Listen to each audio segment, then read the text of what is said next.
마약 거래 방식이 빠르게 진화하고 있습니다. SNS를 이용해 은밀히 마약을 거래하고 대금은 가상화폐로 지급하는 사례까지 등장했습니다. 김영수 기자의 보도입니다.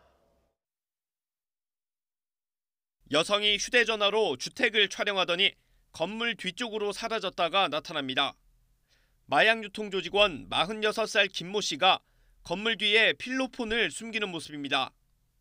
검찰에 적발된 마약 조직들은 전국 곳곳에 미리 마약을 가져다 놨습니다. 소화기나 창틀, 에어컨 실외기, 화장실 변기까지 은밀한 거래 장소로 이용됐습니다. 돈이 입금되면 SNS로 마약이 있는 위치를 알려주는 수법으로 거래한 겁니다.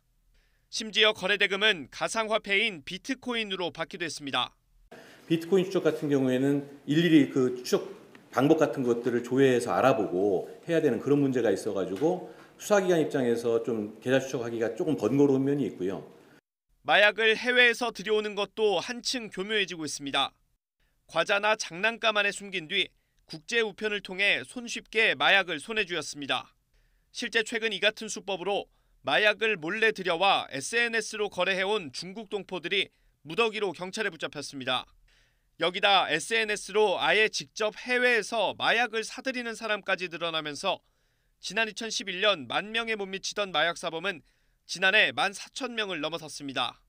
범행 수법이 더 은밀화되고 지능화되고 하다 보니까 또 사이버를 많이 이용하다 보니까 저희 경찰 수사가 어려워진 건 사실인데 저희도 그거에 맞춰가지고 능력을 개발하고 수법을 개발하고 있습니다. 경찰과 검찰은 최근 마약 거래가 대부분 인터넷이나 SNS 광고로 시작되는 만큼 관련 단속을 강화한다는 방침입니다. YTN 김영수입니다.